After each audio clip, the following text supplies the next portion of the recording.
The decision did not sound dramatic. There were no raised voices, no urgency, no sense of risk. It was approved calmly in a familiar room by people who had done this many times before. At that moment, nothing appeared unusual. No one believed they were closing a door. They believed they were maintaining control. And that is how irreversible decisions usually begin. At the time, the company was stable. Revenue followed predictable patterns. Costs were mapped. Risks appeared measured and contained. The organization had survived previous challenges by relying on structure, contracts, and procedure. Decisions were rarely emotional. They were processed through reports, meetings, and approvals. Experience replaced urgency. In this environment, caution did not look like hesitation. It looked like discipline. The people involved were not reckless. They were methodical. They trusted the framework they had built over time. They trusted the clauses that had protected them before. There was confidence in the process, confidence in precedent, confidence in documentation. What mattered most was continuity. Nothing suggested that this decision would be different from the others. It followed the same logic, the same language, the same internal approvals. From the outside, it appeared controlled. From the inside, it felt routine. And that sense of normality made the choice easier. No alarms were triggered, no objections carried weight. Because nothing seemed urgent, everything felt safe. The clause took less than a minute to approve. The consequences took years to understand. At the time, the company was doing everything right. Revenue was stable, margins were predictable, operations were clean, controlled, and efficient. It wasn't a startup chasing growth at any cost. It wasn't a company trying to recover from a crisis. It was the kind of business analysts would describe as well-positioned. The board trusted the numbers. The executives trusted the structure. The contracts were reviewed, signed, and archived. Nothing felt rushed. Nothing felt reckless.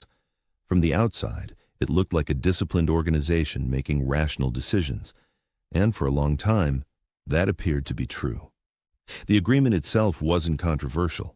It was part of a broader strategic move, a partnership designed to reduce exposure and simplify operations. The negotiation went smoothly. Most of the terms were standard. Deadlines were reasonable. Responsibilities were clearly defined. The clause was there from the beginning.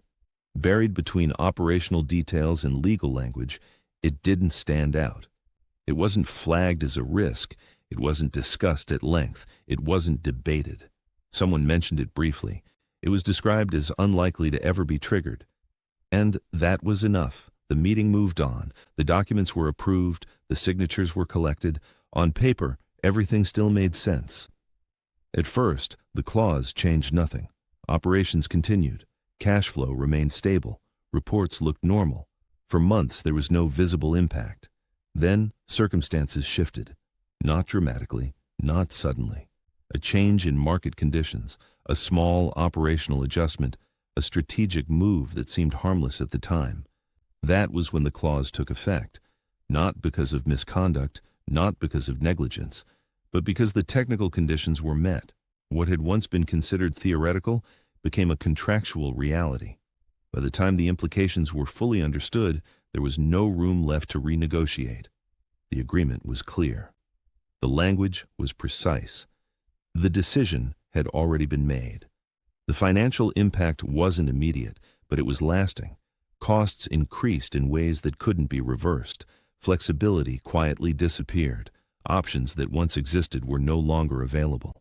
Strategic decisions now required approvals that hadn't been necessary before. Growth slowed, not because the company failed, but because it became constrained. Inside the organization, frustration grew. Executives realized they were operating within boundaries they hadn't fully recognized. Partners pointed to the contract. Advisors pointed to the clause. There was no scandal, no legal dispute, no public fallout, just a binding decision functioning exactly as it was designed to. Reputation remained intact, but confidence gradually weakened, and over time, that mattered. Looking back, there was no dramatic mistake, only a decision treated as routine. A clause read quickly, a moment that didn't seem worth slowing down. At the time, it felt reasonable to move forward, and most decisions do. They don't announce their importance when they're made. They reveal it later, quietly, through their effects. Not all consequences arrive with noise. Some arrive with structure. And when they do, the language is already defined. Every story ends with a final clause. The consequences did not arrive immediately. There was no collapse, no sudden reversal. What followed was quieter. The first signs appeared in timelines, in obligations that could not be adjusted, in clauses that no longer allowed interpretation. Attempts to revise the outcome came too late. The structure that once provided security now enforced limitation.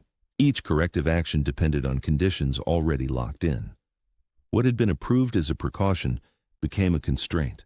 Responsibility did not fall on a single moment. It spread across documents, renewals, and deadlines. No individual action could reverse it, because by then, the decision was no longer active. It was already embedded.